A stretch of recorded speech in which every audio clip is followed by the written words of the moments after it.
c'est toute ma philosophie. Je pourrais entrer dans toutes les particularités qui sont déjà développées dans mon programme, qui se trouveront sur le site internet. La redynamisation, par exemple, du commerce. J'avais eu une conversation avec M. Doublé au conseil régional. M. Doublé faisait remarquer une chose essentielle. Il disait, M. Doublé, qui est le patron d'Enefix, qui est un très gros entrepreneur ici de la métropole lilloise, il faisait remarquer une chose très simple. On ne peut pas accueillir des entreprises étrangères sans avoir la dimension gastronomique dans ses arguments d'installation. Il dit il n'y a pas de patrimoine gastronomique reconnu au niveau national et international du Nord-Pas-de-Calais. Ça manque. On a ici, dans la rue Léon Gambetta, au cœur de la place de l'Aventure, les halles qui, il y a 50 ans, faisaient la notoriété de toute la métropole lilloise. C'était ici que tout le monde veut se fournir en frais, en produits de haute qualité. Et Madame Aubry n'a eu de cesse que de détruire ces halles pour y mettre un cinéma d'art. Un cinéma d'art. Pour y mettre quoi? Pour y mettre ceux qui viennent casser la figure de nos militants quand on est sur le marché. C'est à ça que servent les élucubrations de Madame Aubry.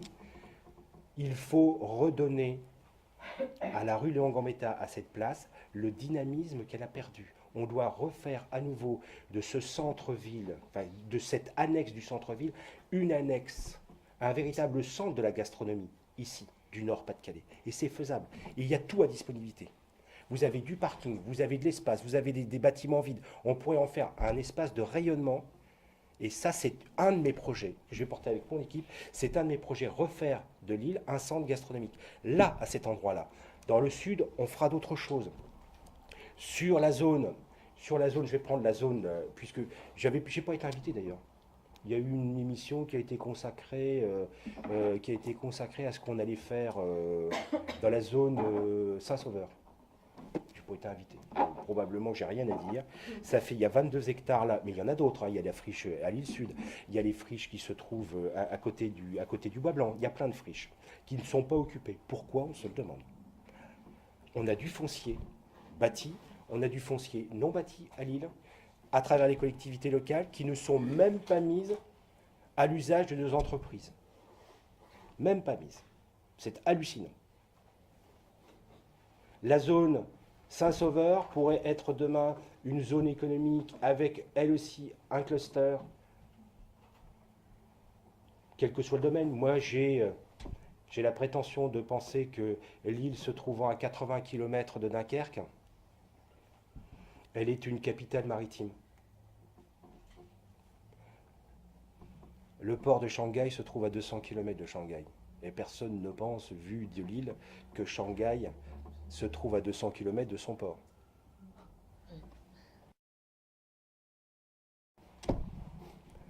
Le monde de demain sera maritime. Il n'y a que l'Europe qui en a pas pris conscience. Parce que l'Europe regarde à l'Est, et en particulier ces jours-ci. Moi, je ne veux pas regarder à l'Est, je veux regarder par-delà les océans. Le deuxième espace maritime mondial, c'est celui que possède la France, plus de 11 millions de kilomètres carrés. Ça représente les 3/4 de l'espace terrestre, et c'est très probablement que se feront là l'essentiel des découvertes, l'essentiel de la vie du siècle qui vient. Donc je pense que l'île est particulièrement bien placée pour être leader sur ce secteur-là. Alors pourquoi ne pas inventer, pourquoi ne pas mettre en place, pourquoi ne pas favoriser?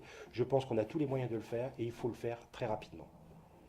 Je reviens là sur la question des petites et des moyennes entreprises qui, elles, souffrent particulièrement parce qu'elles ne sont pas assez grosses pour pouvoir bénéficier du financement, mais ça j'en ai parlé tout à l'heure, elles ne sont pas assez grosses pour pouvoir bénéficier des largesses des collectivités locales. Je vais proposer que les petites et les très petites entreprises puissent participer au marché public. Aujourd'hui, on est dans un véritable paradoxe. Au nom d'économies de bout de chandelle, je rappelle que Madame Aubry a réussi à économiser moins de 1% de la totalité des dépenses par an depuis 4 ans, ce qui est un record. Surtout que le budget, lui, il augmente de 3% tous les ans. Donc,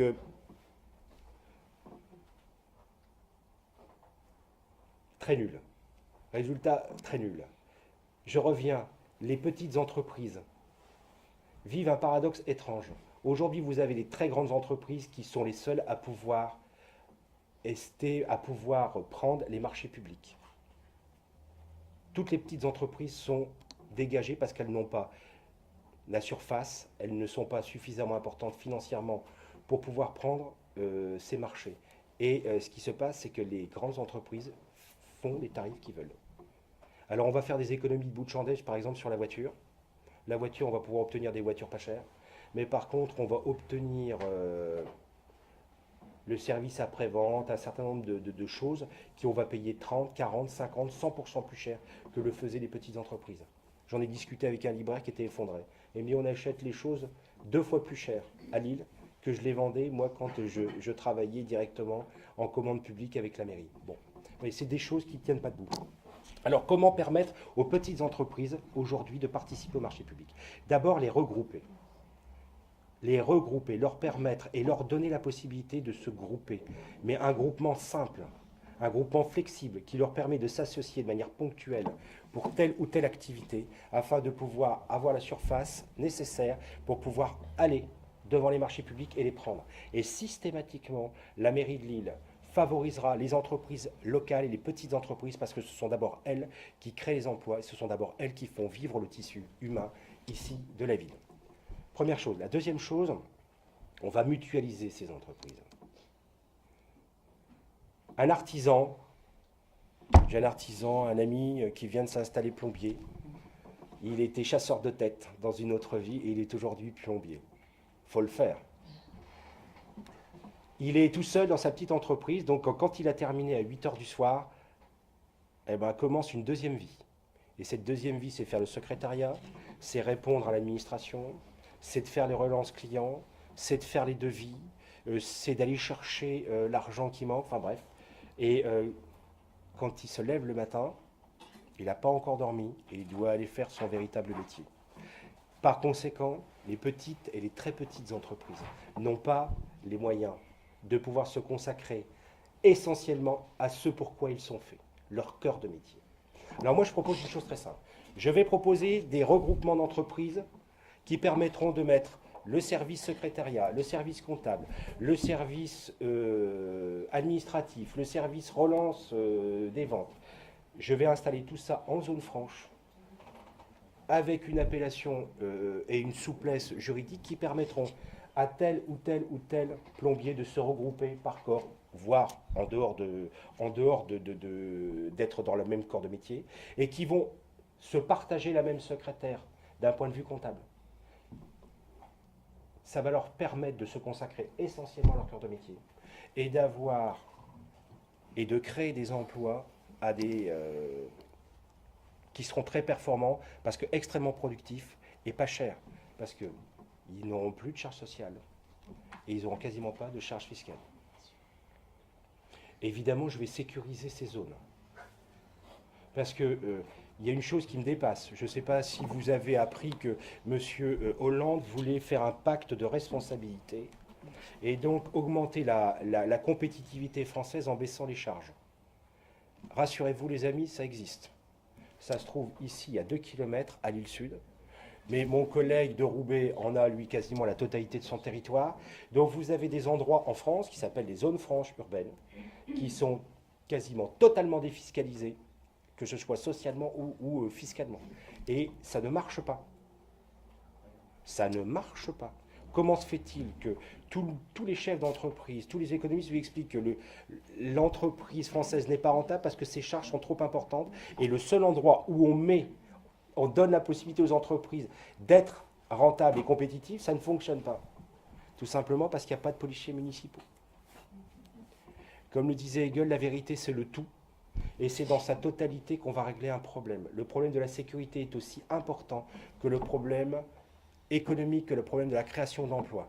Donc cette totalité, c'est ça que je veux proposer aux Lillois. C'est ça que je veux proposer aux chefs d'entreprise, c'est ça que je veux proposer aux hommes et aux femmes de cette ville. Vous devez prendre le problème dans sa totalité. Et dans cette totalité, on va trouver une solution pour remettre cette ville sur ses deux pieds, pour faire de cette ville la capitale européenne de l'innovation, pour faire de cette ville ce qu'elle aurait jamais dû ne plus être, c'est-à-dire la zone la plus riche de France. Voilà, je vous remercie et je suis à disposition des journalistes.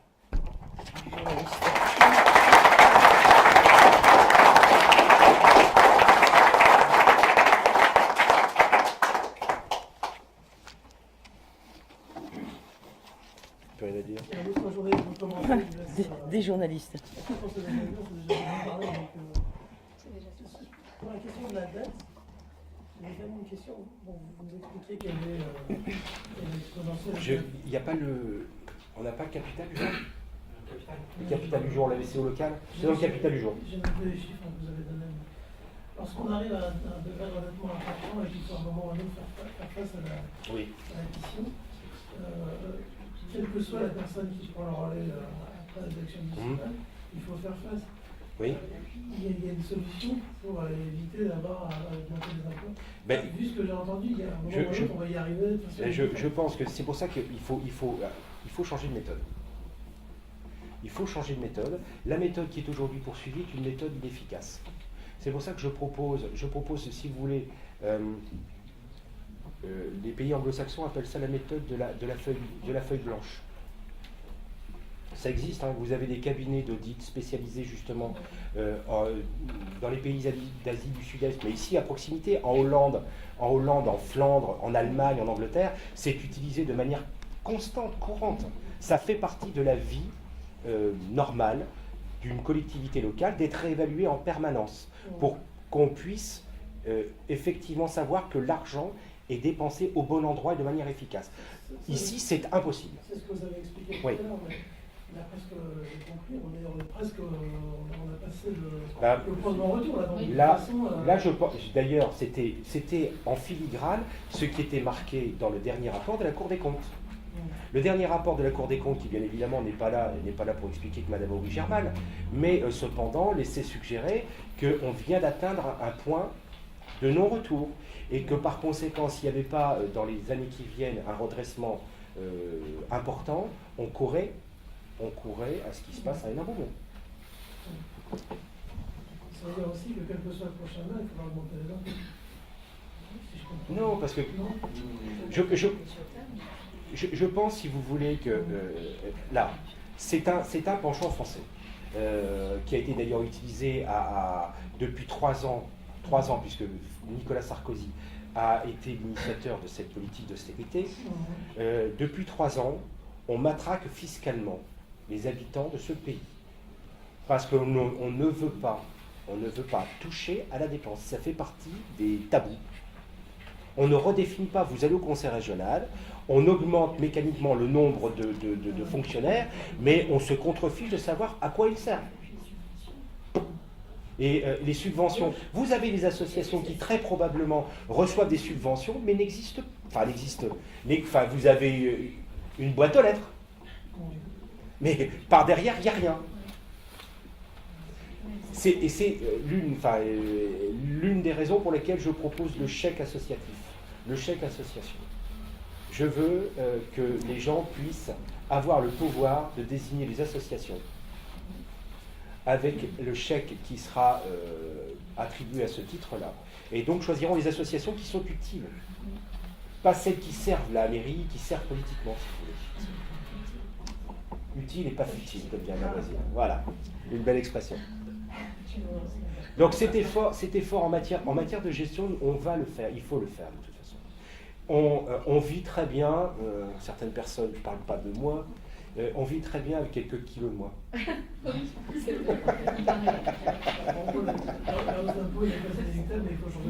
Voilà, je pense. Il faut redéfinir cette politique. Pour revenir à M. tout à l'heure, oui. Quand vous dites qu'il a perdu le pouvoir, oui. C'est quoi? C'est Pochet, c'est les jeunes, c'est ceux qui ont poussé à virer de Koch. Il va faire son petit tour, il va disparaître. Aujourd'hui, on assiste à la bataille des seconds couteaux pour savoir qui sera le chef. si vous voulez, monsieur Le Cerf est venu ici parce que c'était une obligation. Mais ça fait 35 ans que ça dure, mais je vous en ai déjà parlé, monsieur Bellay. On lui a mis un fusil dans le dos, on lui a dit, Jean-René, il faut que tu montes à l'assaut. J'ai pas envie, voilà, si tu vas y aller quand même. Et puis il y est allé.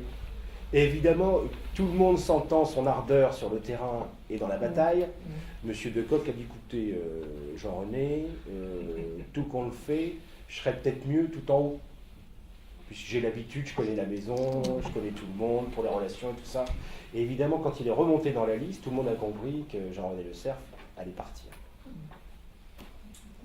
Et je pense que 12 ans de Decoq, bon, peut-être que Martine Aubry trouvait ça sympa, mais je pense qu'il est tellement discrédité que même à l'UMP, ils n'en veulent plus. Bon, à mon avis, Pochet va faire la même chose. Hein. Enfin, Pochet ou un autre, hein, j'en sais rien, celui qui gagnera la bataille. Parce que je vois que M. Quinger aussi est à la bataille, il tweet, ça y est, c'est bon là. Bon, vous avez une maison qui est divisée contre elle-même, qui ne sait plus où elle va, qui n'a plus rien à dire, et contrairement, d'ailleurs, c'est à se marrer, parce que M. Le Cerf, péniblement, me dit que j'appelle à voter Hollande. Non, j'appelle à voter contre Aubry, moi, j'appelle à voter Rivlin. Donc monsieur Le Cerf est sorti du congélateur, c'est Hibernatus. Non, on n'est pas en 2012, on est en 2014, Jean-René. Et puis deuxièmement, Jean-René, tu fais des pieds et des mains pour avoir le modem sur ta liste. Vous vous êtes battus comme des chiffonniers pour savoir qui est-ce qui aurait le macaron. Et il me semble que c'est... Monsieur Béraud, qui a appelé officiellement à voter Hollande. Et là, ça ne le dérange pas, Jean-René? Bon, enfin, Jean-René, vous oubliez quelque chose? Ouais, je pense que non. Il est plus dans la bataille, là. Et d'ailleurs, on ne le voit plus. Je ne sais même pas s'il va aller à la télévision pour les débats.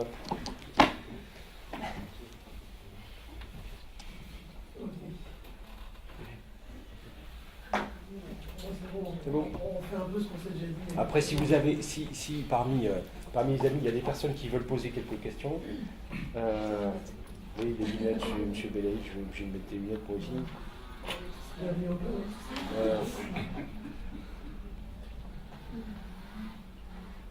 Enfin, voilà.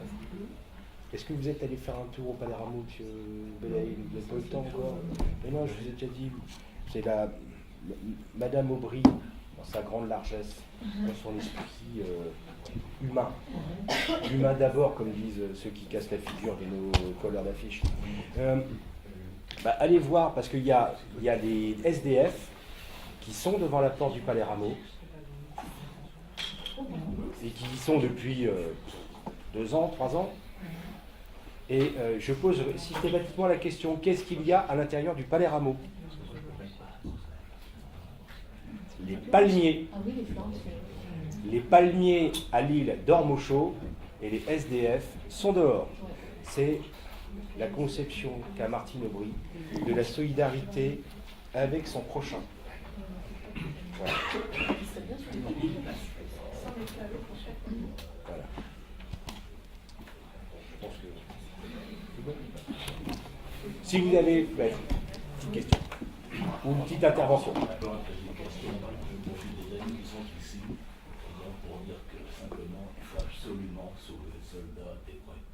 Absolument sauver le soldat des prêts. Ah oui, tout à fait. Sans se démettre sur le terrain à se craindre comme ce n'est pas possible. Et les communistes font absolument tout pour qu'il n'y ait pas un représentant, des représentants Front National. Alors ce que je vous demande, c'est chacun, en réfléchissant, pas sur le coup comme ça, si vous n'avez pas un parent, un ami qui accepterait simplement de donner son nom.